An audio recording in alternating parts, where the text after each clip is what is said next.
রুগীরে ডাক দাও। পরবর্তী রুগী আসুন। আসসালামু আলাইকুম ডাক্তার সাহেব। আসসালামু আলাইকুম ডাক্তার সাহেব। ওয়ালাইকুম সালাম। ভালো আছেননি? আমি তো আপনার কাছে আরেকবার আইছি একটা বিষয় নিয়ে। ও আপনার না আসাননি?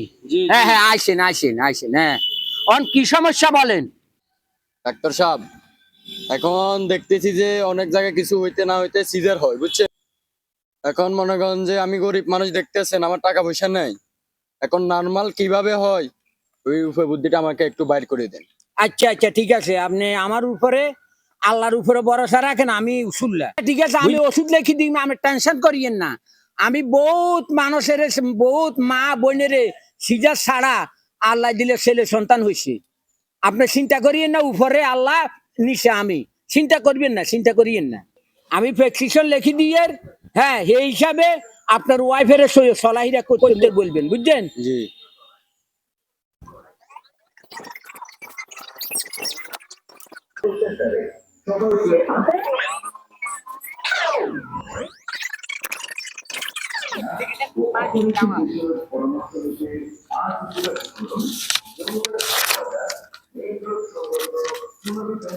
ধরেন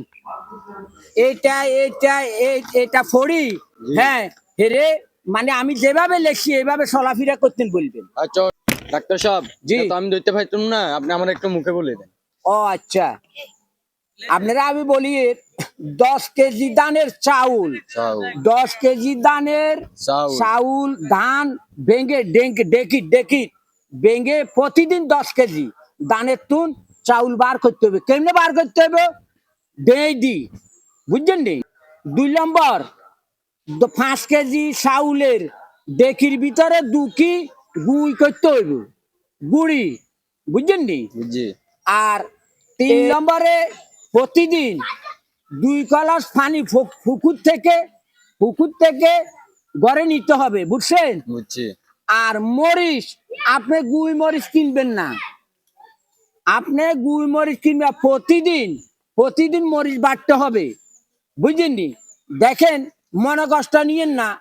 আমাদের বাপ মা আমলে বাপনার সিজার বলতে কিছু ছিল না। আমার মায় ডেকির ভিতরে বাড়া বাঁধতো, গুড় দিত, পানি আনতো, মরিচ বাটতো। এটা হলো মহিলাদের কি ব্যায়াম। আগে সিজার আসিল না। এখন দেখেন, কোন মরিচ বাটা নাই, কোন ধান বাড়া বাঁধনি নাই, কোন দরের গুড় দোকা নাই, বুঝছেন? ছেলে মেয়ে হলে ডাক্তাররা ব্যায়াম করতে বলে। ব্যায়াম এটাই। আপনি 15 দিন আপনি, আমি জেনে লেখছি, আপনি আপনার ওয়াইফে চলতে বলেন, দেখবেন ইনশাআল্লাহ আপনার সিজার লাগবে না।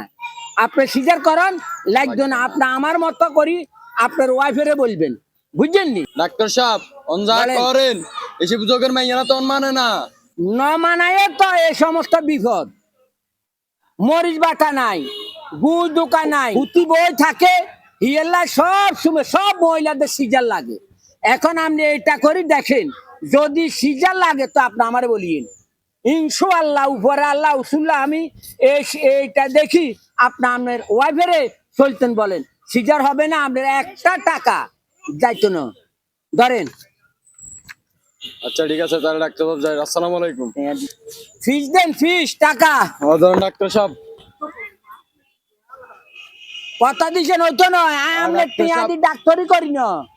শুনেন, আমি আপনার টাকা দিয়ে ডাক্তারি পড়ি না। আমার মা বাবা আগে জমানা বেসা বাড়া বাঁধি আমাকে ডাক্তারি পড়াইছে, বুঝলেন নি? 500 টাকা দেন। আচ্ছা ঠিক আছে, ধরুন 500 টাকায় দিছি। আচ্ছা শুনেন, জি। 500 টাকা দিচ্ছেন যে মনে কষ্ট নিয়েন না। আমি জেনে লেখি, এমনি করেন, দেখবেন আপনি 1 লাখ টাকা থেকে বাঁচি যাবেন, ইনশাআল্লাহ। বুঝলেন নি? আচ্ছা ঠিক আছে, ঠিক আছে। আসসালামু আলাইকুম। পরের রুগী ডাক দাও। আচ্ছা ঠিক আছে ডাক্তার সাহেব। আচ্ছা, পরের রুগী ডাক দাও।